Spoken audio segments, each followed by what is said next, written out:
Welcome to Digital Momentum. I'm Mike Ryan, Head of Retail Insights at Smarter Ecommerce. This show offers conversational interviews with leaders in digital marketing, digital transformation, and e-commerce growth. Today I'm joined by Patrick Gilbert, Chief Operating Officer at Adventure Media and author of the book Join or Die: Digital Advertising in the Age of Automation. I got to know Patrick through a lengthy debate between him, Kirk Williams, and myself. This was in the form of a series of lengthy articles we all wrote back and forth. I've always enjoyed and respected Patrick's articles, so Join or Die was on my must-read list. And now that I finally finished, I can't wait to pick Patrick's brain. So, let's get into it. So we're here today with Patrick Gilbert, Chief Operating Officer of Adventure Media and published author of the book Join or Die: Digital Advertising in the Age of Automation. Thanks for joining us, Patrick. Thanks, Mike. Pleasure to be here. It's been a while since we caught up, and maybe you could introduce yourself a bit for our audience. What are your skills, Patrick? What themes are you into these days? Interesting question. So background on me, I'm based in the States. I grew up in New York on Long Island. Went to school at Penn State, studied marketing. My background was in retail originally, but I pursued retail, a career in retail throughout college. And then afterwards, it was when I was graduating was around the time that e-commerce was starting to take off. And I made the jump into the digital marketing sphere. So I ended up taking a job at a nonprofit, went over to finance, and then ultimately settled with the agency world at Adventure. And I've been here ever since. So as far as skills go, man, I don't even know where that falls. But I think my role has really evolved over the years. So I like to think that I'm a marketer first, but I've learned a great deal, or I've had to kind of sink or swim about data science and analytics, something that I sort of ignored for the first half of my life. And I've kind of refined that over the years. But over the last couple of years, I think my skills have really had to develop onto the organizational level. So our team has been growing over the last couple of years. And now my role has really shifted into being more of a team leader and doing less of the actual hard, like the in the weeds work. I still love to do it. And I try to relish in it every chance I get. But for the most part, I try to give our team here the tools to succeed because thankfully we're surrounded by a lot of smart people. So they can do the job probably better than I can. So I just try to stay out of their way. That's a good position to be in. I think people always talk about like a culture fit when they're hiring, but I've always thought you need to look for those culture ads and the people who are going to help kind of move the organization forward. So thanks for that intro. And by the way, you were at Kohl's, is that right? When you were in retail? I was, yeah. So I ended up with an internship with them for 3 years and went through their management program. It's an awesome organization. And at the time it was really taking off. They were positioning themselves next to Nordstrom, but at 40% of the price. So it was a really interesting way to learn how an organization like that works. And I learned a lot about management and the way they market and all the buying processes. But ultimately, I came down to it and said, I don't think that this is a growing sector. And I kind of saw the writing on the wall and my interest just lied elsewhere. I loved, even as an intern at Kohl's, it's a tremendous department store. We had to take on these projects where we would try to make an impact in the store in some capacity. And everyone would try to do something with like customer service or, getting more people to sign up for credit applications. I was obsessed with trying to figure out ways to increase sales in like micro departments. This is sort of a digression, but I took a huge interest in-store buying behavior analytics. Mm-hmm. There's a book called Why We Buy by Paco Underhill that was written in the early 90s, where this guy's business is just watching retail tapes to see how people behave in a store and changing fixtures and the way the items are displayed to try and not just incentivize a higher conversion rate, but also increase the basket size. And what's funny is I didn't realize that as a time as like a college intern working in a retail environment, but that's ultimately what I loved. Mm-hmm. So eventually when I turned it on its head and was like, oh, well, this is literally what e-commerce is. This is what modern marketing is, just online. And you could do so much more with it. You're not just sitting there studying tapes of people walking through a department store all day. That's when I realized that digital advertising, digital marketing was the route that I needed to take to ultimately like pursue the passions that I sort of figured out over the years. That's a really interesting background. Thanks for sharing that. And it just reminds me nowadays, I think that kind of those kind of shopping behaviors and connecting that to visual merchandising and basket size. It just makes me think of these new stores that Amazon is rolling out, where they're just letting these machine learning cameras kind of figure out that stuff. It's pretty wild. Yeah, it's amazing. Yeah. So yeah, thanks for telling us a bit about your time at Adventure Media. Is there anything else that you want to call out specifically in terms of like those 6 years that you've been there as you move from strategist to executive director to chief operating officer? It's been a fun ride. So when I joined the team, it was really just 3 or 4 of us, and it was a startup, but it never really felt like the startups that you hear about. We were working incredibly hard, but we also never really took ourselves too seriously. It was a lot of fun. Mm-hmm. And we were just trying to figure it out as we went. And as the team started to grow, we moved offices a couple of times and we brought on more people, we just sort of kept evolving. And it was we didn't grow at the same rate that some of our competitors have in terms of like quantity of people on our team. But that helped us, I think, get better at the actual job. So we were really focused on like, how can we deliver a better quality service for our clients? And how can we just become better marketers and better advertisers? And it's just been a really fun journey. As far as like titles go, I think that was an interesting light bulb that went off within the last year, really. For a certain point, especially as like a startup, you want to have like a horizontal type of management structure. Mm-hmm. And you want it to be, you want the CEO to be criticized and have everyone be able to have like an open conversation. And you also don't want people to feel that there's like a hierarchy in place. That's sort of the fun vibe of a startup culture. But ultimately, as you surpass 10, 15 people, it's important to have an organizational structure and like legitimate titles in place, because like, not that like I always avoided it because I always thought that it was kind of weird, but it's important, I think, for more junior members of the team to like see a career path. And that was something that we had only realized within the last year of like, oh, we need an org structure, not so that people feel that they can't talk back to, somebody with a better title, but it's more about like seeing growth opportunities and being able to attract people that are very talented and be able to give them a path to grow in their career. Yeah, definitely. I think we've seen a lot of stuff like that on our side too, in terms of just being able to offer career paths, because of course that's what everybody is looking for. Exactly. And tougher than ever to retain good talent. There's so many offers out there. So now, Patrick, you're a published author. Give us an elevator pitch of your book, Join or Die. The elevator pitch for Join or Die is that the marketing industry needs to fully embrace automation and machine learning with open arms, because it's not going away. And I argue in the book and basically everywhere else in my life that we shouldn't necessarily be afraid of this technology. And in fact, if we fully embrace it and learn everything about it, the value that we can derive out of it is just beyond our wildest dreams. And I think that the reason I wrote the book was because there's been a lot of hesitation and reluctance to leverage, let's just make it very simple, automated bidding in Google Ads because of a number of factors. People have either had bad experiences with it, or, and they won't admit this, but agencies have really been against it because they're afraid that it's going to replace the need for an agency.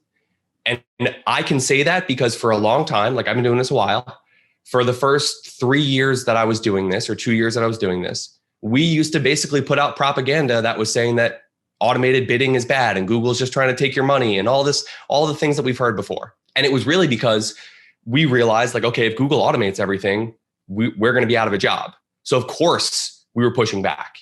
And even if we tried automation and it failed, we'd be like, oh, well, we're better. It stinks.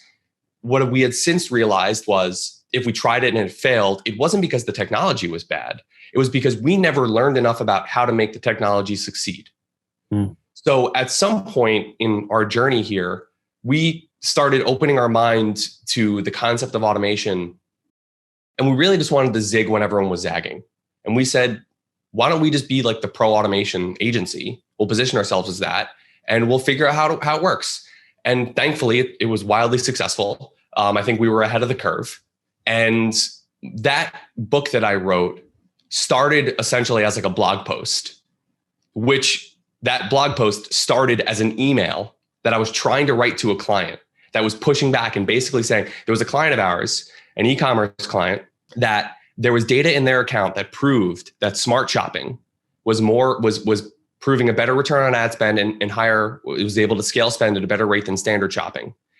But the client, the point of contact, was just convinced still that it wasn't good for the account. And she was adamant that we could not move forward with smart shopping because she just felt that Google was just taking their money, despite tons of evidence otherwise. So one day I sat down to write a very long email to the management team at that company to prove to them, and then realized like I'm just going to like completely ruin the relationship if I send this, because I was like angry and frustrated. So I saved it, and that eventually became a blog post, which eventually became a fully fledged book. So it's the argument for automation. And then it goes into all of the ways in which you can use it and how to learn about it and how the technology works so that advertisers can actually be set up for success with the modern tools at their disposal. I love that snowballing effect from an email to a blog post to a book. I mean, I think it shows the amount of thought that you've invested in this, and also a certain personal tenacity as well, which is a great quality to have. Yeah, thanks for walking us through that. I mean, I think it's a point well taken that there are concerns out there about automation and Google automation in particular, and the technology is not standing still. So just to rest on conclusions that were made years ago isn't really a great approach, and of course, Google wants to collect their own margin in there, but they in the end, no one, no partner, no agency, no tool provider, no platform, and no in-house personnel has it in their interest to deliver results that are not profitable for the campaigns. Exactly. Google succeeds when everyone else succeeds. They didn't become the largest advertising platform in the world by swindling people out of their money. They did it because they were able to help small businesses and corporations alike drive profit, like turn ad dollars into profit. And that's why they've continued to grow year after year. And that is no different from what is happening now. The real question is, where do agencies fall on that? Like when this change happens? And there's like, I'm more bullish than ever on the agency model, because as this continues to get more complicated, the role of what do we do next? Like our job changes. And even whether it's an agency or whether it's somebody that's working in-house at a marketing department, the role certainly changes and is very different than what it looked like 2 years ago. But it doesn't mean that we're being replaced. Ad agencies are not going away.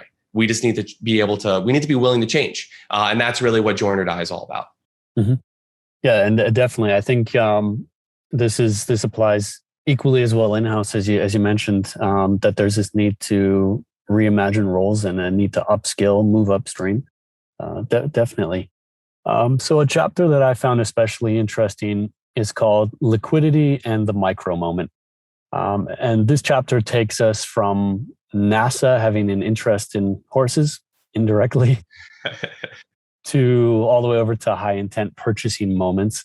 So can you walk us through that? Yeah, I love this chapter because I think that this is really the big aha moment for a lot of people, including myself. When I was learning about automation, a part of this whole journey, it was when I learned about the concept of liquidity that was when it all made sense to me, or at least started to come together. The NASA example is that in the early 2000s, I want to say 2006, NASA developed a framework for deciding what types of tasks should we be willing to give up to automation or some sort of computer in some capacity, and what sort of tasks should be reserved for humans. And the analogy that came out of it is this idea of, let's say that you had to navigate across a park and you had an appointment on the other side and you were riding a bicycle. And you've never been through this park before, so you're carrying a map with you. So the park is filled with trees and people and other obstacles in your way. So not only are you trying to avoid all of these obstacles, but also you have to keep stopping the bike to pull out your map and look where you're going. And at some point, you want to ask yourself, there's got to be a better way. So the analogy goes that a better way is to ride a horse. It's a completely different way to look at this entire problem. It's taking a big step back. A horse will intuitively avoid all these obstacles. It'll just naturally not run over any people or run into trees. And you can sit on top of the horse reading your map and guiding it through haptic signals and be able to figure out and guide it and set your course in real time. And you'll get there a lot faster. And what that basically says is anything that can be automated in real time should be given up to some sort of automation or some sort of computer in this capacity. Whereas humans set the course and they set the direction and they can provide feedback. And that's really interesting to me, because I think, to come back to the join or die analogy, I had felt that a lot of marketers were just trying to figure out better ways to ride bicycles. Meanwhile, like Google and Facebook and other solutions and other platforms were willingly handing people horses, and they were saying, no, thanks, I'm fine with my bicycle. And it's just such a better way. And what that really proves, what Liquidity says, it really comes down to saying that in a liquid environment, we're going to allow a machine to figure out those individual real-time calibrations. So in an advertising environment, it's not what am I willing to pay for a click on the average. It's what are the individual auctions that I want to bid $5 on compared to $7 on, and so on and so forth. It could be the same keyword, could be the same demographic, same audience characteristics, but it's a different person. So what Liquidity and the micro moment unlocks is the ability to bridge the marketing gap from the average, which is what we've been using the average for 200 years because that was the best that we could work with as marketers. And it allows us to go to the individual level and speak to a person based on what they need and what they want and what's going to ultimately help them make a buying decision. And that is done through a liquid environment, which is unlocked when a marketer embraces automation. Yeah. So just to unpack a little further, we would talk of like these people in the park or the trees. These things are kind of constraints that are in place, and you might want to, in a liquid environment, you try to reduce the amount of constraints, so that way there are things that can't be removed or must not be removed, but you want to give kind of as much freedom there. Because if we would be traditionally, let's say, setting modifiers based on average numbers, like you mentioned before, this would be a constraint which might actually be kind of harmful in nature. And the liquid environment is as free as possible from unnecessary constraints. Is that right? Yes. And so if you really think about it, any ad auction, any ad impression that has an expected conversion rate greater than 0% is worth something to an advertiser. A billboard on the moon is worth something if there's a non-zero chance that an astronaut might see it and buy your product. The question is whether or not the price makes that equitable to buy that ad impression. So Liquidity helps expand the thought process beyond bottom funnel keywords, because for a very long time, e-commerce clients, all of their accounts looked exactly the same. They were doing shopping campaigns, probably query level bidding based on whatever brands they were bidding on, and they were doing bottom funnel search, and they were doing remarketing. I've seen hundreds, thousands of Google ad accounts over the years, and for like 5 years, every single account that I looked at was set up the exact same way with maybe a few differences in there. What Liquidity says is, hey, listen, have you tried display advertising? Oh, well, display advertising doesn't work for me. Yeah, well, what does it cost? It costs a fraction of what you're paying for a Google ad click on search. So if you can, just because the conversion rate's lower, if you can find an equitable price in there, it means you should really check it out. We shouldn't just cross off display advertising. We shouldn't just cross off top funnel search campaigns. We shouldn't just cross off the idea of Reddit advertising, because all of these things, if they have a cost that is somewhere equitable compared to the expected conversion rate, then we should absolutely go after it. And that is why for so long, so many advertisers had a challenge on growing their accounts. A lot of people that we had worked with were stagnating.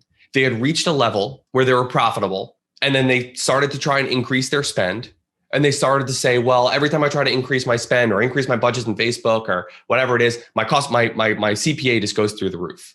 It's like, yeah, because we're looking at this through the wrong lens. We need to be able to test, and we need to be able to look at different ways to advertise based on prices that are actually available to us. Mm-hmm. I mean, that makes a lot of sense. And I think it anticipates the next question I want to ask you. But before, I just want to get back to this idea about the horse.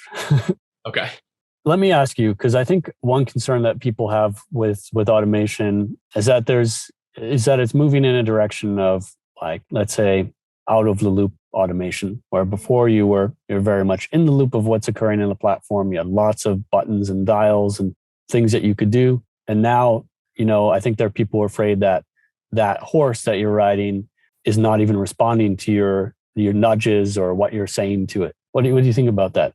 Right. That's an interesting question. So it's like, okay, well, the horse is ultimately a lot more powerful than I am. If it just decides to take off and start running and jump into a pond, there's ultimately not anything I can do. And that's a good analogy. But the idea of the horse is that theoretically, if it is going to start to take off running, you can feel that even if you're staring at your map. Mm-hmm. Like you can sense that it's picking up speed.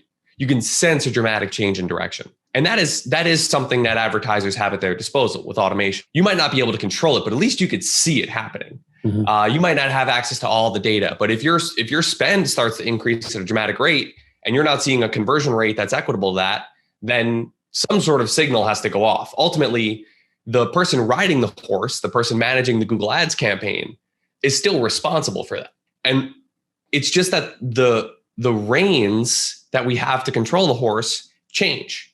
So yes, you might not be able to physically control the horse with your hands or your feet, but there are other things that you can put in place from a top level perspective that can put certain guide rails along the way.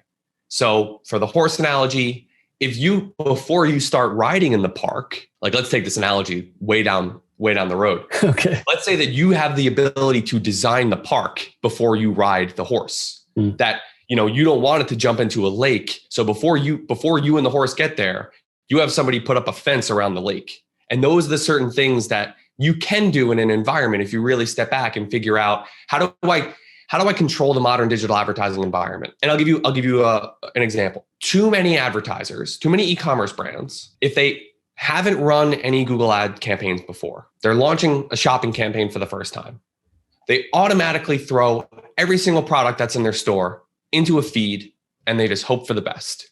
And then they blame Google automation when it doesn't figure itself out. When the reality of it is that program needs quality data to work with. And if you just overwhelm it without a lot of commonalities where the algorithm can learn certain trends and patterns and statistical significance with a cluster analysis type methodology that can allow it to learn different tendencies and make better decisions on your behalf, then of course it's never going to work. Don't just dump 5,000 products into a feed that are all different, that cater to all different types of people and assume that it's going to work. Start with, like, you can build the park. Start with something that's going to allow the algorithm to learn. Ultimately, like eventually the horse might learn, okay, well, I don't go near lakes. And now you don't need those fences there because it's learned that. Yeah. And that's how you have to, like, the way that I think we've changed our methodology and the value that we provide in developing strategy isn't about tinkering. It's not about changing return on ad spend targets. And it's not about adding more segmented, versions of a remarketing list. We still do those things, but the real value is taking a step back and thinking about the data that the algorithm is using to learn and make decisions. So are we changing the conversion value? Are we artificially inflating it for new customers so that we can train the algorithm that a new customer is worth more to us? Are we exclusively looking at products that we're willing to sell at a loss because we know that customers that buy product A are much more likely to come back and buy a second product than if they exclusively bought product B? So what data are we using to teach the algorithm to learn? And that, I think, is the biggest bridge that a lot of e-commerce advertisers need to kind of come across, is being able to say, okay, well, let's stop tinkering and thinking that that's going to solve all of our problems. Let's take a step back and have a better understanding about the data. Yeah, I think that's really well stated. I totally agree. I mean, I think that what it comes down to these days is basically the quality of the inputs and also optimizing your outputs as well. So in terms of, are you tracking the right things, and are you measuring in the right way? Are you learning from what you're measuring? I think that these are super important. And just one more. I think another challenge here is that everybody has a horse these days, or everybody who's opted into some kind of automation. And then the tricky thing is basically having a differentiated approach to how you deploy automation, because you need a way of kind of outcompeting your peers. And definitely the data quality is one of the deciding factors there. So, and I'll just follow up on that, because I agree. And I think that's a really important distinction. When we had first embraced automation, let's say in the 2017, 2018 realm, we were essentially the only person with a horse in a park full of bicycles. So it was low-hanging fruit. First mover advantage. First mover advantage for sure. Yeah. But now all of a sudden you turn around, I don't know what the latest numbers are as far as like automation adoption, but it's way more than 50% at this point. So the vast majority of advertisers have embraced, they're running smart shopping, they're running responsive search ads. So now what is our advantage? If everybody has a horse, how do you have the best horse? And that is your own data. That is your customer data that you can train your algorithm with. And that is the only almost the only competitive advantage that is left, other than and I guess this is really what Amazon has going for them, is that they're willing to acquire customers at a loss, a greater loss than almost any other business. So if you're willing to pay more for any customer than your competitors, that's for sure an advantage. But let's say let's take that out of the equation. For the most part, your data that you have is a competitive advantage. And what that means is, even if I'm a newcomer into the space and you've been around for a while, there are certain tendencies that my customers have. There are certain nuances of my website or my brand that cater to individual A that won't be so much appealing to individual B. So you might be able to capture individual B all the time. But if I can train Google to understand who my customers are and what really drives profit for my business, that goes back to the micro moment. Google can figure out, most customers will prefer Mike's business in this case, but for this auction, Patrick's business is actually the preferred option. So he's going to be willing to bid more aggressively and capture that audience. So being able to leverage your own data as part of this entire ecosystem is something that people need to be thinking more creatively about, because it is really the next level with how we're progressing down this journey. Yeah, cheers to that. And later on, you discuss in the book, you discuss premium auctions versus low quality auctions, and that we can use liquidity that we're talking about earlier to find a yin and yang balance here. And I think this connects back to what you were saying about making sure that you're investing in different kinds of ad inventory, different kinds of channels and formats.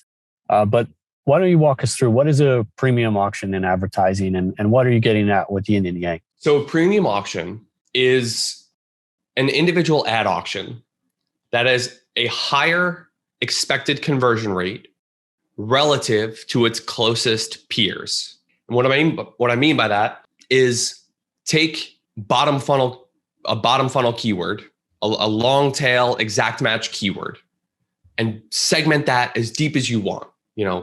Geography, audience characteristics, everything that you can do. And let's say that there's 1,000 auctions that take place where a person who meets these criteria searches for this thing on Google, this exact query on Google. On your site, let's say you average a conversion rate of 1%. But if you get 1,000 clicks, there are individual clicks in that population that have a higher than 1% conversion rate or expected conversion rate. Certain people are more likely to convert, which makes them more valuable to you.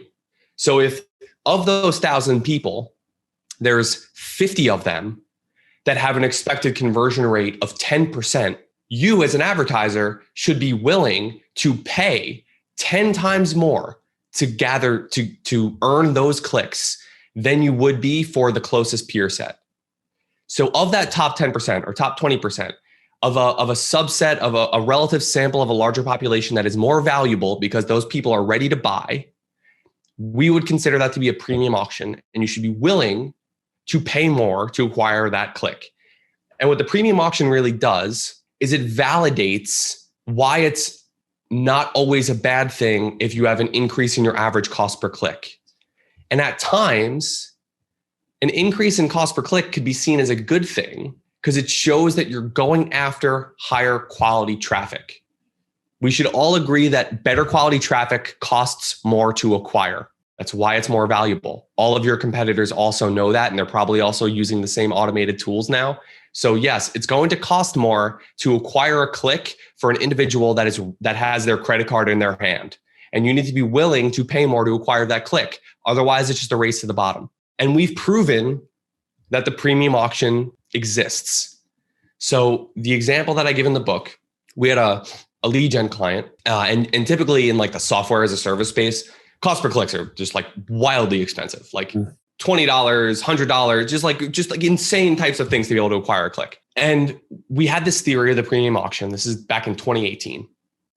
And we were doing automation, and the client was concerned about the rising cost per click. And we were talking about theory, and he's like, yeah, but I don't see it. So we set up the campaigns in a way that we were able to zero in on individual ad clicks. So we took exact match keywords that were one word. So basically single keyword ad groups with one exact match keyword in it.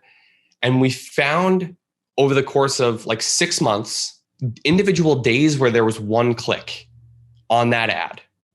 So if there's one click, your average cost per click column is reporting on what that individual click costs. So that's the only way to actually look at it, the cost of an individual auction. And we ran an analysis that looked at, okay, well, of clicks that cost on a standard deviation, these different tiers, what was the actual conversion rate? And what we found was that when we paid a top price, a premium price per click for that exact same auction, we had a dramatically higher conversion rate, and the actual cost per conversion was lower. So I don't remember the actual numbers, but like, let's say that the cost per click was more than $50. The cost per conversion, the CPA, was, let's say, $300. But of clicks that cost less than $50, the cost per conversion was $500 because the conversion rate was so much lower for those subpar auctions. So this is mind-blowing stuff because this shows, listen, there are differences. We can trigger the micro moment. Google is smart enough to find those individual instances where someone's more likely to buy or convert. And we should be willing to pay more per click. And so long as, and this is the key theme of the premium auction, so long as our conversion rate increases relative to our cost per click, we will still be profitable. So if your cost per click goes up by 10%, so long as your conversion rate increases by 10% or more, you will be as profitable or more profitable. And that is a really important concept for advertisers to understand. Yeah, definitely. And then just regarding the yin and yang, I think here you're talking about maybe recognizing the value in all the auctions that are out there, in the sum of them, in effect. Is that right? Right. Okay, great. So that's an important piece of it, because if you only believe in that concept, then ultimately you're going to dramatically reduce the quantity of clicks that you get. And based on the laws of probability, like all this stuff, like no algorithm is perfect at predicting whether or not someone's going to convert. It's all a model, and no models are perfect. That's right. So if you have a larger sample size, if you have more clicks, your model is more likely to produce an accurate result. But if now all of a sudden you jack up the price of your cost per click such that you're now acquiring like 2 to 3 clicks a day, the actual accuracy of that model is going to be way off. So you're actually going to do yourself a disservice. So there's a balance to find between increasing or spending a greater deal of your budget on premium clicks that cost more, and you should be willing to do that. But you also need to balance that with a larger quantity of clicks. So a healthy digital strategy does both of these things. And this is why I'm a big proponent of things like display and YouTube or discovery campaigns or anything that you can add to your marketing mix that brings in quality traffic at a lower cost than what you're paying for your premium auctions. Because the premium auction also works in reverse. So let's say your average conversion rate is 1%. And now, a click on a YouTube ad is your expected conversion rate is 0.1%. Now that looks pretty low. And A naive advertiser would say that that's not worth it to us. But so that's a 10% reduction, or that's not a 10%, that's your conversion rate there is 10% of what your average conversion rate is. So so long as your costs can come down by that same margin or greater, then it's actually worth it. So the yin and yang example is to say you should be willing to do more than just bid on bottom funnel search and Google shopping traffic. You need to expand your horizons to make sure that you're getting a healthy amount of traffic while also training your algorithms to go after the best quality traffic. Yeah, definitely. And I think there's sometimes an expectation out there, or maybe people putting too much dependency on the bottom of the funnel and hoping that they're going to be generating valuable customers this way, and that it's going to have this kind of reverse funnel effect where, yeah, basically you acquire someone at point of acquisition, or you're focusing on point of acquisition, and then you start to kind of build up your brand that way. But you, of course, have to work on it from the opposite angle as well and be investing in your brand. And the two things will support each other. They'll both, there are, of course, definitely some kind of reverse funnel effects of focusing in the lower funnel. But these two things definitely are mutually beneficial. Absolutely. Another kind of anecdote or story that I really love from this book is the story behind survivorship bias. Can you explain that bias to us and how it relates to customer acquisition, how it relates to working with automation? Yes. So the story behind survivorship bias is that the concept came about during World War II. The British Royal Air Force was trying to figure out how to increase the likelihood of one of their bomber pilots returning home from a bombing mission. And when a plane would come back, they would look to see where the damage was taken on the plane. And they would try and use that information to increase the armor or the protection for that plane. And they started manufacturing planes based on where they would take the most enemy fire, with the thought that, okay, well, if we can add more, let's say if we can better protect the wings, which is where the majority of these bullets seem to be hitting, then we should be able to protect more of our planes, and they'll come back more, like we'll have a higher success rate. Well, ultimately it didn't work, right? So they started plotting this out, and they had these data scientists that were like meticulously looking at every single bullet hole and piece of shrapnel that was added to one of their planes.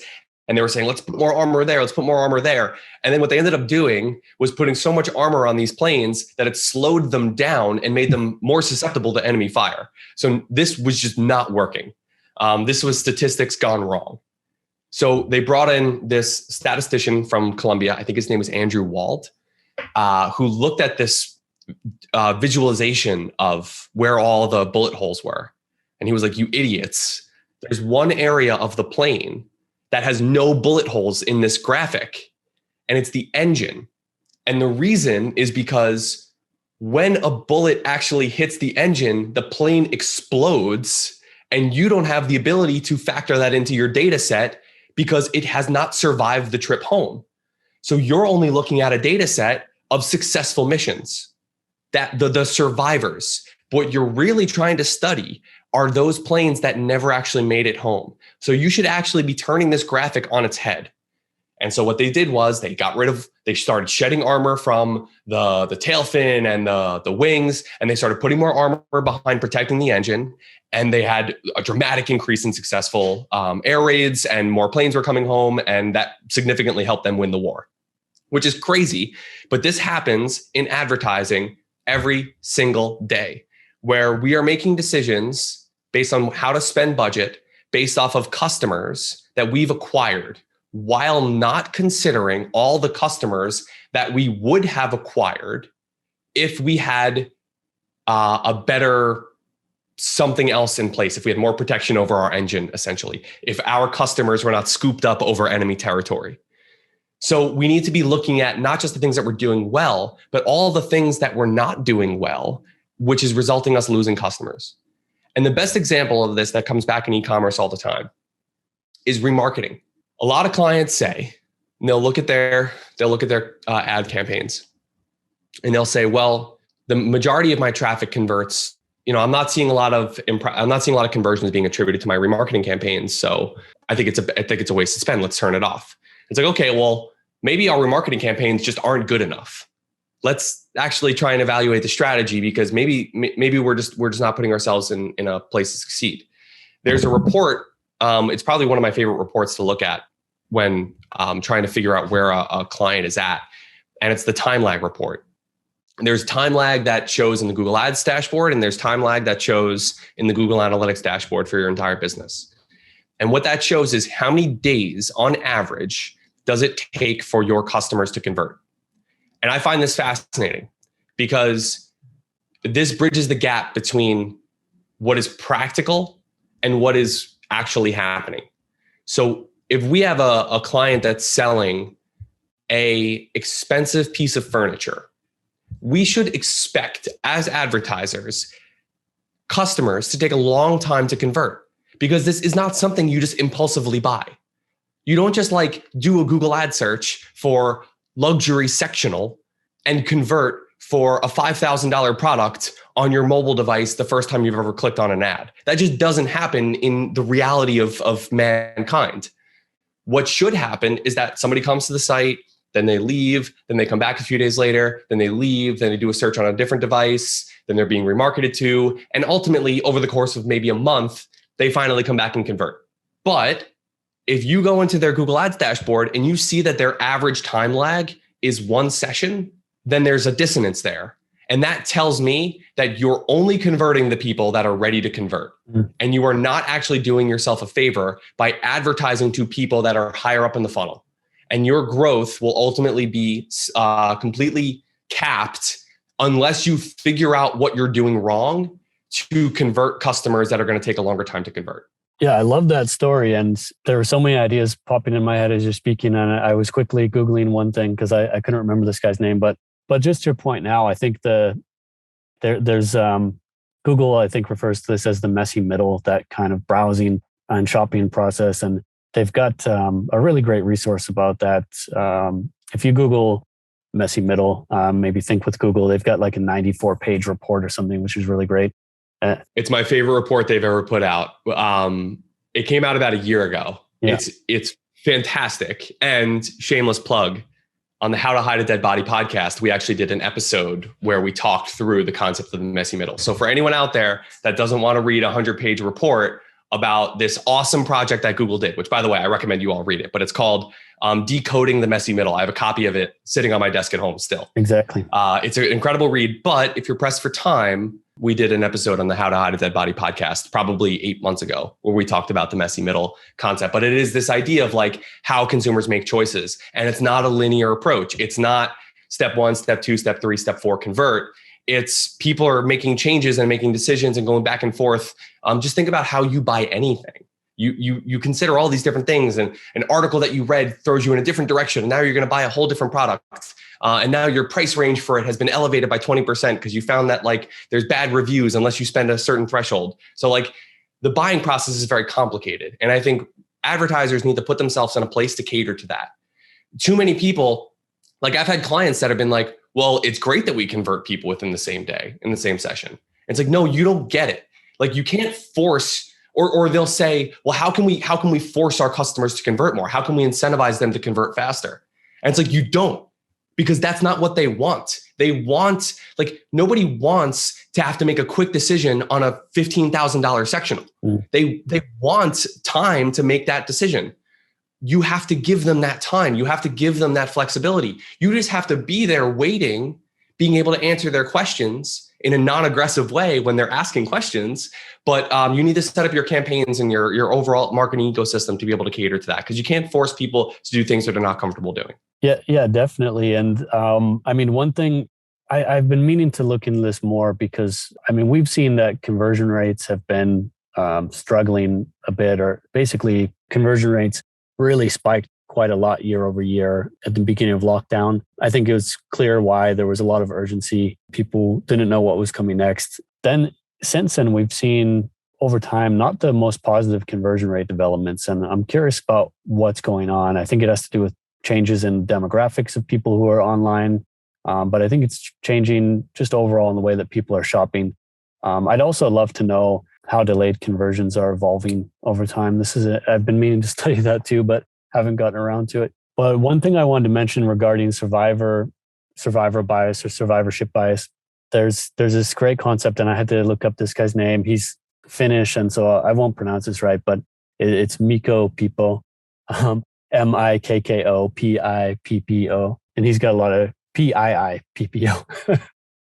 He's got a lot of great resources online. But one thing of his that I love is he calls it the suck rate, because so many people are tracking conversions and micro conversions online and trying to understand how people are behaving. But he proposes tracking anti-conversions and lost sales and all the kinds of errors and bad behaviors that you don't want to see on your website, and having that available as something to learn from, also as a way to troubleshoot campaigns and landing pages. And so I think that's a really great concept that not too many people have implemented that I'm really aware of. I love that. There's a book that everyone should read called Making Websites Win. I forget the name of the authors. It's two authors, but I have it right here actually. They run a company called, I think, Conversion Rate Experts. So they're like they set the tone for the CRO landscape. And in the book, it's really, it reads as if it's a collection of blog posts. It's one of the most like actionable books that you could read as a marketer, Making Websites Win. And one of the things that's like very eye-opening is they do a lot of surveys, of course, as everyone should be doing. And one of the things they ask their customers is like, so after you convert, you get a post-purchase survey. One of the most valuable questions they ask is, was there anything about your experience that, God, I forget how it's worded, but it's basically saying like, is there anything that almost made you not buy? Like what almost prevented you from converting? What was one thing that would have prevented you from checking out on our site? And getting that information. A lot of times people say, price or whatever, but people will give you realistic feedback about things that are frustrating on your site, or things that are broken, or information that they didn't have. We do this a lot with membership clients, and we'll find out that like there's not a lot of transparency about like how people will be charged, or how often they'll be charged, or how you can cancel. Like that's like the biggest thing as to like why people don't sign up for memberships. So you get this information, you can feed that back, and you can start running tests that can dramatically improve your conversion rate on your site. But yeah, definitely check out that book, Making Websites Win. Definitely. Thank you for the recommendation. Let's talk about building AI-driven organizations. We've been talking about automation, and we're not talking about the kind of automation that was created in the Industrial Revolution. We're talking about the kind of automation that is thriving today, which is based on AI. So you discuss an interview in the book with Jim Stern, where there are 4 categorical roles that can be applied across different positions. So, the position could be CEO or CFO or whichever position in an organization. But these roles are the business stakeholders, the analysts, data scientists, and engineers. And so thinking of that intersection of role and position. So can you explain this bit and share your opinion on this? Do you see these roles as well adopted or lagging? Yeah, I think that they're lagging, but I think that just thinking about it in this way, in terms of like, who is responsible for what? If you want to turn around and have, let's not even say an AI-driven organization, but let's just say a data-driven organization.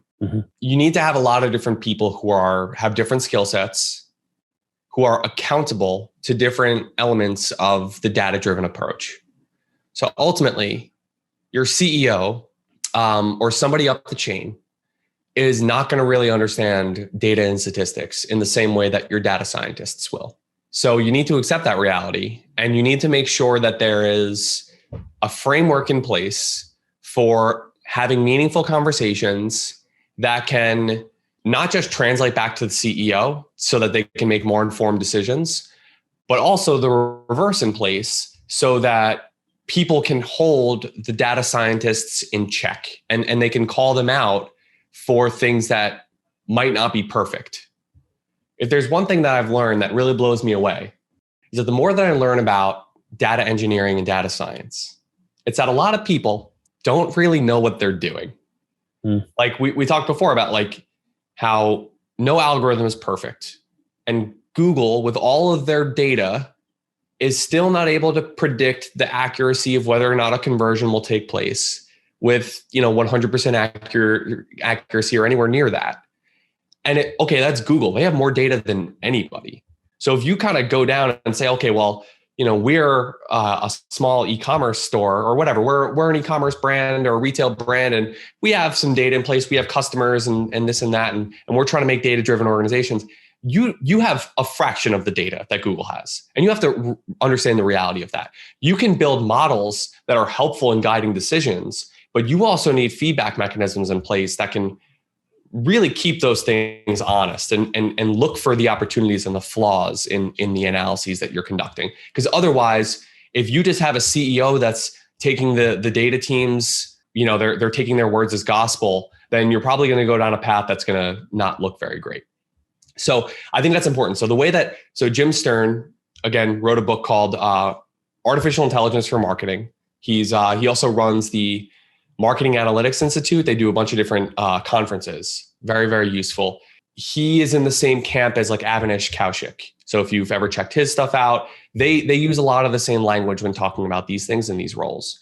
So you have the business stakeholder, so who is the decision maker, the CEO in this example. And then you have what's called an analyst. And the analyst is a role that I feel that a lot of agencies sit in this realm, where they're the ones that translate the business goals. They take the goals of the CEO and they translate that from a qualitative perspective into something that can be measured in a quantitative way. And then you have a data scientist that can run the analyses on programs that are developed by a data engineer. So in the terms of, okay, how does this have anything to do with Google Ads? Google Ads is providing all the data engineers. You don't have to worry about that. And in a lot of ways, they do a lot of the data science work for you. And if you're, a marketing director at a brand, at an e-commerce brand, you're sitting in the role of the analyst, where you're supposed to interpret, okay, what does search impression share mean? What does my return on ad spend really mean? How do I convey that back to my boss to make sure that they're aligned with what we're doing from a marketing perspective? You're an analyst. You're sitting in the middle, taking information from one side and translating it to the other. Now, as you strive to become more data oriented, you need to develop your data science element of that four-prong approach. Because the reality of it is, like, none of us are going to really build programs that are going to, from an engineering perspective, that are going to be better than a lot of these things. So the first step is to develop your data science ecosystem, which is bringing on people who understand regression analysis and linear programming and really like have a really good understanding of statistics that can help you better understand the data that you as a marketer and an analyst have just been like kind of taking as gospel. So for example, I think too many marketers live and die by the metrics that are reported to them in the Google Ads dashboard. But if you really take a step back, like, sure, there's the school of thought that says that Google takes credit for more than is valuable. And there's the other side of it that's maybe we're not giving enough credit to some of the ad spend. And if you just watch what's happened with Facebook over the last 4 months, that's like the best example of that. Facebook has literally said, okay, beyond if, we used to count 28-day ad clicks as a conversion, but now if it takes place beyond 7 days, you're just not going to see that conversion data. That doesn't mean that a Facebook ad didn't help drive a conversion. It just means you're not going to be reported on it. Yep. And now they're doing the same with view-through conversions. I think like I've come a long way with warming up to the impact of view-through conversions because we've studied this a great deal. And like views on an Instagram ad, not always, but certainly sometimes, are very effective in driving business to your website and driving incremental revenue. Otherwise, Facebook wouldn't have the ecosystem they have, but they're not going to report on it. So if you live and die, if your job, if like whether or not your boss thinks you're doing a good job based on what's being reported in Facebook, then you are doomed to fail. So you need a data scientist or some sort of data team, whether that's in-house or an agency that can help you with this, that is able to do these analyses that really prove the real value. And you're able to keep these things in check. Like, you use the return on ad spend column as a framework, but you try and see, okay, well, listen, is this YouTube prospecting campaign actually correlated with an increase in overall sales on the site? Are we seeing more branded traffic come to the site? Are we seeing more direct traffic come to the site? Because not everyone's clicking on a YouTube ad and converting. That's not the purpose of a YouTube ad. So you need to be able to have the kinds of people around that understand this methodology. And you can take these marketing goals to them because they don't think like marketers. They're data people. So you as a marketer need to say, hey, listen, we're running YouTube ads or running Facebook ads. And I think that they're having a positive impact on our sales, but I'm not seeing any data in the conversions column. Can you help me solve this problem? Now, a data person says, oh, interesting. Okay, I'm going to look at a few different variables and I'll run a study and we'll see if we can get enough data to prove something that's statistically significant. And you can come back with more insight and more intelligence than you were previously. So as you strive to become an AI-driven organization and make better decisions in a modern automated world, or even just a better data-oriented organization, you need to have multiple layers in place and an understanding that there's business decisions being translated on one end and there's data decisions that are being on the other. And an analyst, which I think is probably a lot of the audience that listens to this podcast, anyone that fills that role, it's incredibly valuable. And you need to be able to translate languages between the data people and the business stakeholders and understand the whole ecosystem. I don't necessarily know how to do a linear programming project. I don't know the first thing about it. But there's people that sit 30 feet away from me that can do that. And I can help translate the results of those studies back to clients and so on and so forth to make sure that we're reaching goals and moving the needle. Mm-hmm. Yeah, those are some really interesting points. And I think the role of a data scientist, it's kind of a tall order. You'll see some different, I mean, if you're listening, you can just, you probably listen on your smartphone or some other kind of device. So just Google like data science Venn diagram, and you'll probably see a chart like this where they'll show kind of the overlap of some different areas where a data scientist is supposed to be competent and responsible, like data science being the intersection of, let's say, statistics and computation and domain knowledge, business domain knowledge, perhaps. And I think there are even more complicated ones out there with like 7 different competencies that should be covered. And I think it does, to a certain extent, feel like a unicorn kind of a job description sometimes. And typically people are going to be stronger in 1 or 2 of those areas rather than all 3. So it's really important to have this team approach toward data projects, and where you've just, you've got that alignment and that communication between business stakeholders and more technical team members. One thing where I'd kind of disagree with you a bit. I mean, I agree that Google has more data than any of us. At a point, they've got different kind of data. Like they've got huge amounts of audience signals from their search property and all the other kind of tracking that they're able to do. But they don't know as much about your business as you do. And that's so important. That's like what we're talking about earlier in terms of differentiating. And, maybe I'm not disagreeing with you here, but just connecting back to before, that's how you can use automation in a smarter way, or generally drive marketing effectiveness, is by taking that data that you have and finding ways to activate it. And there, I think it can make a lot of sense for an e-commerce organization to have a data engineer or business intelligence team. But whether or not there's going to be a return on investment on having your own data science resources or other kinds of resources is maybe a bit iffy. It depends on the scale of your operation. I agree with that. And just to refine my answer to that, I agree. And I think that goes back to the horse example. If you can build the environment in which you're learning, or an algorithm is learning, a model is learning, and you can control those variables so that it expedites the learning process. Instead of throwing 5,000 products in your Google shopping feed and hoping that Google figures it out, start with the top 10% that are products that are bought by your most valuable customers. Start with those.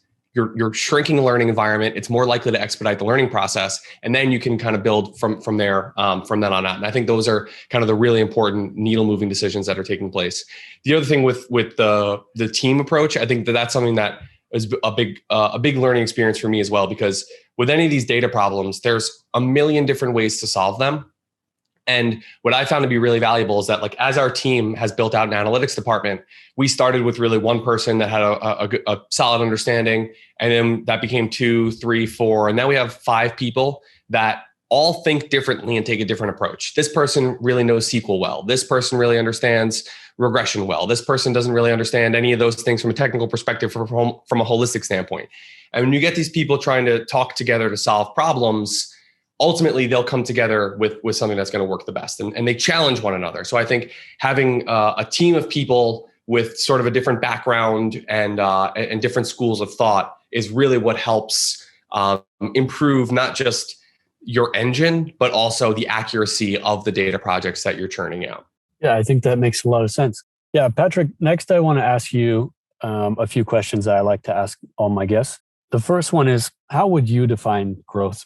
What does good growth look like to you? How do you identify unhealthy growth? I think unhealthy growth is anything that has a short window. It's hard to identify when it's happening, but in retrospect, you can learn a lot from it. Mm-hmm. So an example of unhealthy growth is something that really we saw a lot happen during the pandemic, where we work with a handful of like at-home fitness companies. Let's say a yoga streaming platform. At the beginning of the pandemic, there was a surge in conversion rate. Things look great. Everyone wants to buy our product. This is awesome. Then that dies down. And then one of two things happen. One is that you start chasing that because you get greedy and you're like, well, we were getting conversions at, basically free. So how do we get back to that? And the answer is it's never going to happen again. That was a one-time thing. The second thing is that you start making decisions based on the wrong data. We've seen countless accounts that had a huge spike in return on ad spend last April and have had a steady decline since then. And it is because of the fact that they acquired customers that are outside the realm of their normal customer stack, outside of their core customers. And that either influenced their marketing decisions, or it trained Google's algorithm or Facebook's algorithm to learn about the wrong kinds of people. And in the practical example here is like last April, everyone was willing to try an at-home fitness thing. I did yoga in my living room for the first time ever and hated it. So I would have been the kind of person that signed up for this program, started a free trial, paid $20, whatever, and then either left the platform or just never went back, whatever. Now, if you're training an algorithm to say, oh, well, we just got Patrick as a customer, so let's go get more people like Patrick, that's a terrible idea. So that's really unhealthy short-term growth, because now you're making decisions for a long time. And here's the worst part of it. And this is something that really affects subscription services more. Let's say that I sign up for on my iPhone, I sign up for a service essentially by accident. I try this yoga thing once and then I forget about it. I'm being billed $20 a month for the rest of time. I'm not using the platform. It's just because I forgot to unsubscribe. That data is being fed back into a CRM database that's saying, oh, well, Patrick has a really high customer lifetime value, so let's go find more people like Patrick. Terrible, terrible data.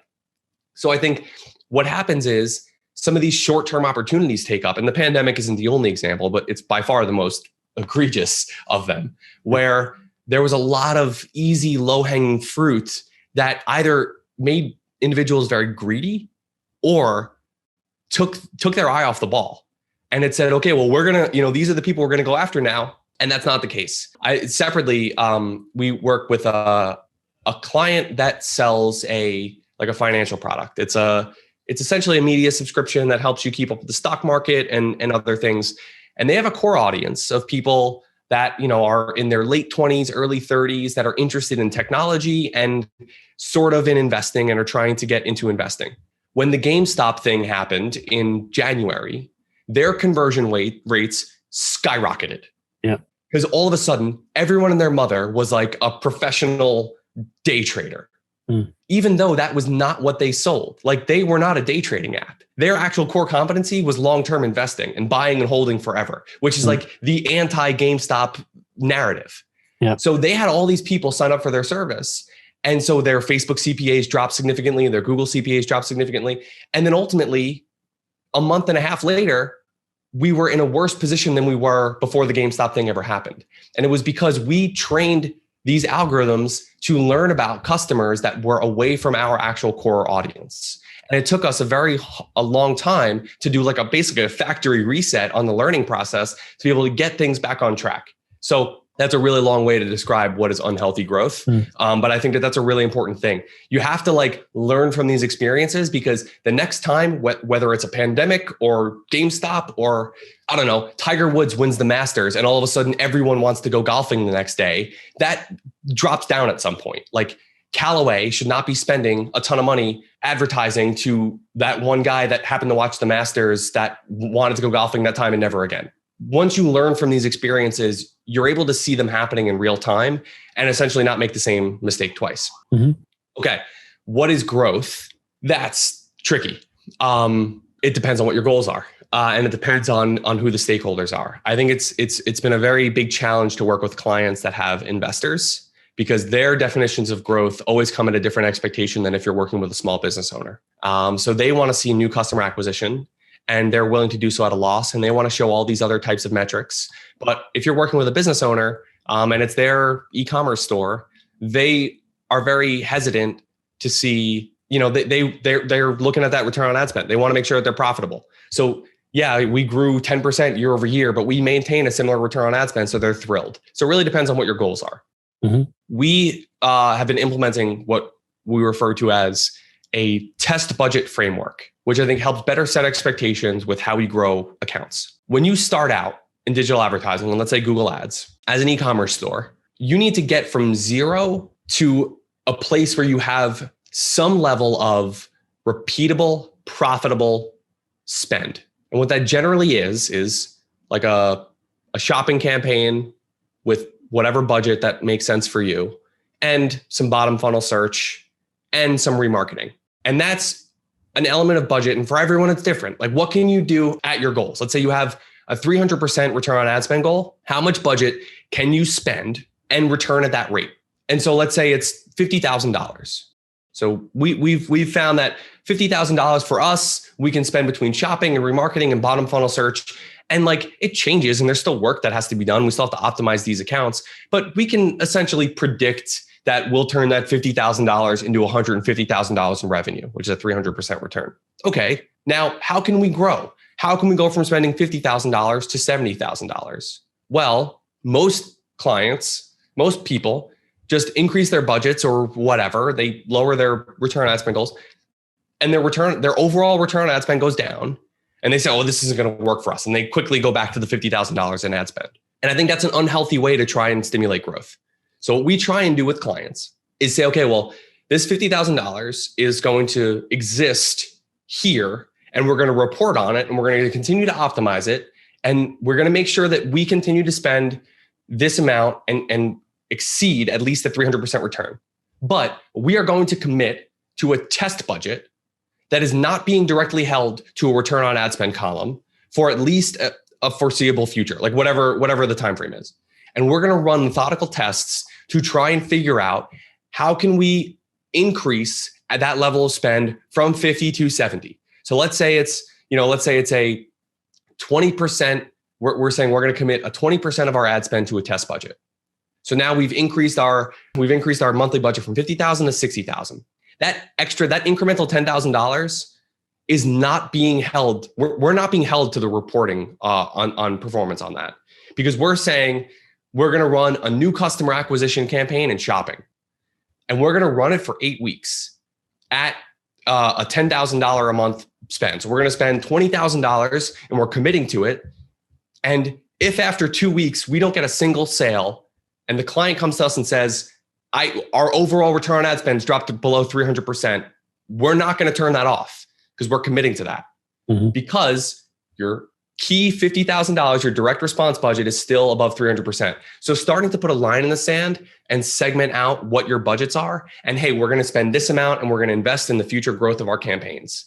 And we're going to think about it differently. That's different expectation management. So whether it's an agency going to a client, or if you're the marketing director that's going to the CFO, this, I think, is a really helpful way to set better expectations. Is we're going to invest in our growth. And let's say we have a bunch of ideas. We want to test new customer acquisition and shopping. We want to test YouTube campaigns. We want to test discovery campaigns. And we want to try our hand at running ads on Roku. Awesome. Those are all great ideas, but we're only allotting $10,000 a month. And we're right now committing to spending the next 2 months figuring out new customer acquisition. And at the end of that, maybe we figure out, okay, well, we can only spend $2,000 a month profitably on new customer acquisition shopping. So now that $50,000 becomes 52, or we throw it out altogether. Whatever it is, that's how you have to think about growth, because you have to make that investment and you need to commit to it. And you need to have a framework to be able to validate those tests and build that back into your overall budget over time. Because otherwise, you're just going to keep hearing it from the CFO or your client or whomever, that because you're going to see a dip in your overall return on ad spend. You need to be okay with that and understand the different budgets operating with different goals. Mm-hmm. Yeah, that makes a lot of sense. So on the unhealthy side, watching out for short-termism and kind of learning from the wrong data, and then on the growth side, having this test and learn mindset, and having clear kind of budgetary commitment and demarcation. I mean, I think that sounds really great. And I guess the simple way to explain all that is just focus on the long term. I guess that kind of summarizes that entire soapbox there. Yeah, it makes sense. Switching to a more long-term focus. I think it's so important. And what I wanted to ask you next is, what would you say are kind of the pillars of that form the basis of a strong digital strategy? So the pillars, I think the foundation of it is a functioning website with accurate conversion tracking, and a dedication to improving the customer experience, followed by a true understanding of your audience and where that audience is hanging out. The reason that Facebook and Google are so popular as advertising platforms is because the vast majority of consumers can be reached through those mediums. So that's great. But a lot of, I forget what the statistics are. It's like 60% of Reddit users don't have an Instagram account, which is mind blowing. So like, let's say your audience doesn't really exist on Facebook. Yeah. They probably do. But like, you should evaluate Reddit. You should evaluate YouTube. You should evaluate other types of programmatic platforms to find your audience. And then the third step is creative. What are the messages that are going to get people to actually convert? And then the final piece of that, I guess the fourth is an understanding of testing and new ideas. I think there's sort of a methodology that we subscribe to where the analogy is sort of like a pendulum that swings back and forth, where thankfully we have enough people with diverse opinions that this happens naturally, where, like, let's say pro automation, liquidity, shared budgets, all the stuff that like you might come away from reading Join or Die thinking that like all of my campaigns look like they're just like one campaign with a shared budget and like campaign budget optimization. That's not really the case. That's very far on this end of the pendulum. But then you have to be able to bring that back to the other side and say, well, in what way could a really segmented strategy where there's less liquidity and we're not doing all this automation stuff, when can that be valuable? And you have people that are asking those questions and you're holding yourself accountable to being open to all different options. The theory or the mantra that I talk about a lot in our office is never always, never, never. Mm-hmm. There's no strategy that works 100% of the time. There is also no strategy that should always be discounted entirely. There are certain things that only work in very rare occasions and you should backburner them, but you should be willing to try those things when the moment calls. So yes, I'm very pro smart shopping, but I've launched standard shopping campaigns in the last 2 weeks. And we've been talking a lot about search term data and manual bidding. It's 2021. Like, I wrote a full book talking about how manual bidding is bad, but I was in a meeting yesterday saying that we need to change a client's campaign to manual bidding. Mm-hmm. So never always, never, never. And you need to have that pendulum that swings back and forth to be able to figure out what sort of methodology is going to help success. So those 4 pillars, again, I would say functioning product, like good conversion rate or good user experience with accurate conversion tracking.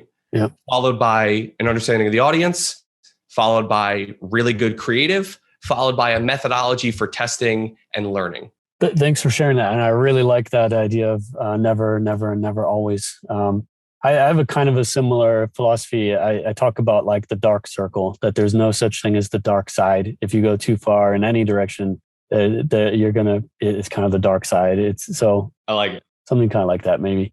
And just by the way, when you were talking about like this overlap or non-overlap between Reddit and Facebook, for example, I mean, I don't know. I'm not browsing Facebook the way that I used to. I'm very unengaged with Facebook, and I think their ads are terrible. And then on Instagram, on the other hand, it's so funny because they have, in theory, all of the same data shared between these platforms, and I actually really like the advertising that I see on Instagram. It's so wild to me. It's very strange. I totally agree. And yeah, honestly, deleting the Facebook app from my phone was one of the best. Was one of the best decisions I ever made. I still use Instagram, but I've tried to reduce the amount of time I spend on social media. So yeah, that's for the best anyway, I think. So what are the workforce skills and cultural attributes that digital companies need to outpace the market? I mean, I think we've covered this a bit, but maybe you could just kind of sum up what you think there. So the basics that probably everyone says are creativity is not going anywhere. Mm-hmm. And I think that there's been digital marketing for a while had this theory of like, well, you have like, it's the juxtaposition of creatives and data people.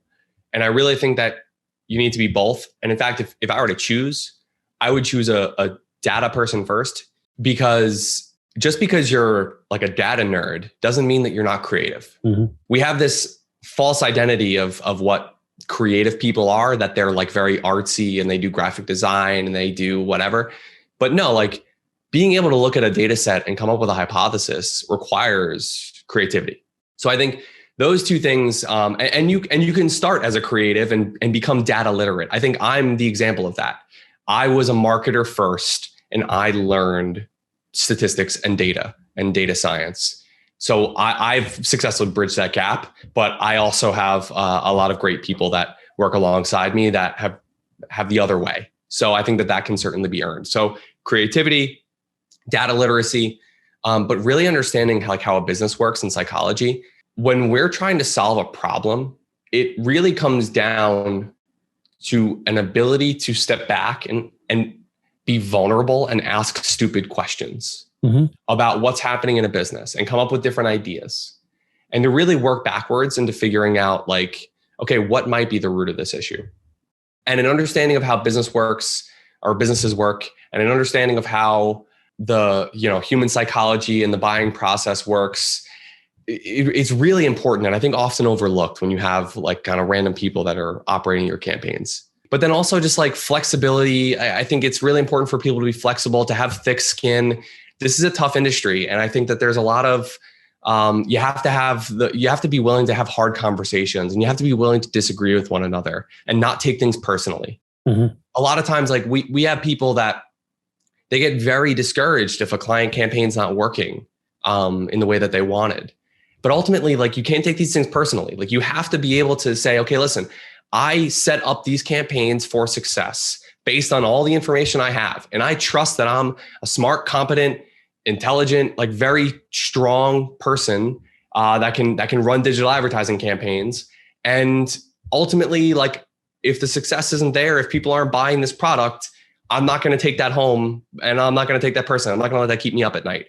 So being able to have a little bit of fun with this, not take yourself so seriously, built-in flexibility, I think is a really important level of soft skills to have. Thanks for sharing that. And I love this idea of kind of balancing the creative and the data side, or kind of breaking down this false opposition between those for sure.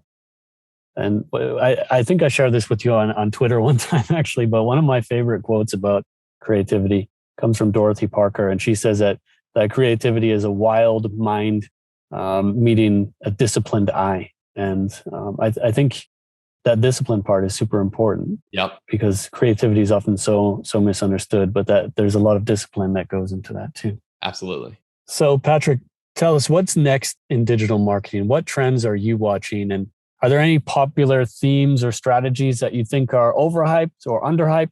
This is like so cliche and tongue in cheek for me to say, but I'm excited for the opportunity to do more marketing.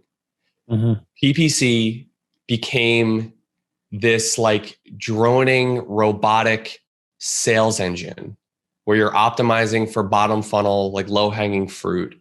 And it's a race to the bottom and everyone's just trying to have a better sale. And I didn't love that element of it. But now, thanks in large part to automation and the direction that the industry is moving, we get to do real marketing. And we're doing real, like for the first time, we're doing real well, I guess not for the first time. It's been like a couple years in the making now, but I'm going to pretend it's brand new, where we're doing like real branding projects for clients. And we're doing really exciting things that we've never been able to do before when we were sitting in a room optimizing keyword bids all day. And that to me, like the last 2 to 3 years and what has developed, what we've been able to work on with clients has been so exciting and so fulfilling. I think that there's another thing to watch out for in terms of contextual targeting. I'm really excited for what's being developed there. That's sort of the antidote to the privacy conversation. Mm-hmm. So as cookies go away and as privacy restrictions become more constrained, there's going to be a move back to contextual targeting, which is what advertising was for the first 100 years of advertising. It was, okay, well, I think my audience reads the New York Times, so I'm going to place an ad in the New York Times. But there's this really awesome element now where we can actually use data, not personally identifiable information. So it meets the privacy guidelines, but we can use data to make really informed decisions from a contextual targeting perspective.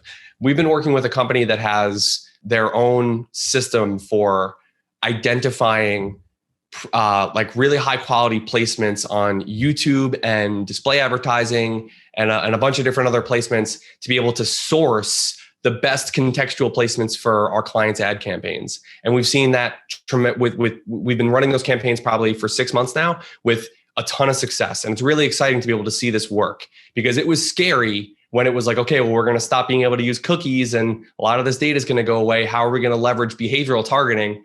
And it's like, no, actually, we can still do it. Like there's still ways to make data-informed decisions and place ads in the right places. So I would say for people to keep an eye out for contextual advertising and learn more about it and to keep an eye out for different tools that are going to help make that more effective. Mm-hmm. Yeah, I think that's so interesting. It's as a space to watch, and I'm not sure personally where it's going to land, but because there's a way where it feels like a regression or a move backward to these previous ways of marketing, and there's parts of us that look toward it with kind of a rose-tinted through kind of rose-tinted glasses, and then there's parts of us that dread like, oh no, what's it going to be like? And it'll probably be neither as like too ecstatic or too bad either. I think it'll land somewhere in the middle. And but I agree. It's going to be really interesting to watch the interplay of these kind of classic contextual marketing techniques and new technologies. Yeah, thanks for sharing that. So I think that actually just about wraps up our interview. I want to thank you again for joining us. And before I let you go, I would also like to ask you if there are any final words you have or any projects or people you want to shout out. You mentioned your podcast earlier. Yeah. So our company is Adventure Media. We're a digital advertising company based in New York, but we just get excited about all these. I think we try to identify less as a marketing company or a Google Ads company and more of from an advertising perspective that we like to find creative solutions to complex problems. Mm-hmm. And if you kind of think about kind of where the direction of the whole industry is moving, it's just like one complex problem after the next. And I think it's been really exciting to go down that path. And I would encourage people to think more about that. Is what is the next problem that could be exciting to solve? You could check us out online at adventureppc.com. We have a lot of written content. We have courses. Our podcast is the How to Hide a Dead Body podcast. And of course, I have to plug the book, Join or Die, Digital Advertising in the Age of Automation. Check us out. I think we have a lot of useful content. Mike, this has been an absolute pleasure, though. I love the stuff that you guys put out. Every time I see something from SMAC or something that you've put out, I've been loving the podcast. You have a really keen eye on this stuff. And I think you've challenged a lot of the concepts that I talk about a lot, but like with a ton of insight. And I've learned a lot. It's forced me to be introspective about all these different things. And I've become a better marketer because of some of the things that you've challenged me on. So I really appreciate it. And this has been a lot of fun. Thanks for those kind words, Patrick. I really appreciate that. And I'll also just go ahead and plug your podcast, How to Hide a Dead Body with Isaac Rudansky. I listen to that on my morning run sometimes. And I miss this messy middle episode, but it's going straight in my playlist. And back also, in the archives. Yeah, absolutely. And also this book, Join or Die, Digital Advertising in the Age of Automation. It's a great book. Actually, hold on. Let me show you something cool, Patrick. This is a stamp. This has been added to our company library. Incredible. So yeah, that means, it'll be on our shelves, and I mean, maybe you'd rather sell more copies of the book, but we'll be sharing it and learning from it, all of us. So it's an honor. It really is. Thank you. You're welcome. Thanks again for joining us, and have a really great rest of the day. Thanks for listening. Join us next time for an interview with Marika Belchevsky, Chief Marketing Officer at Swedish online pharmacy Meds. And if you enjoyed this podcast, please consider sharing it with coworkers, friends, or within your professional network. We really appreciate it. This podcast is produced by Smarter Ecommerce. To learn more, visit smarter-ecommerce.com.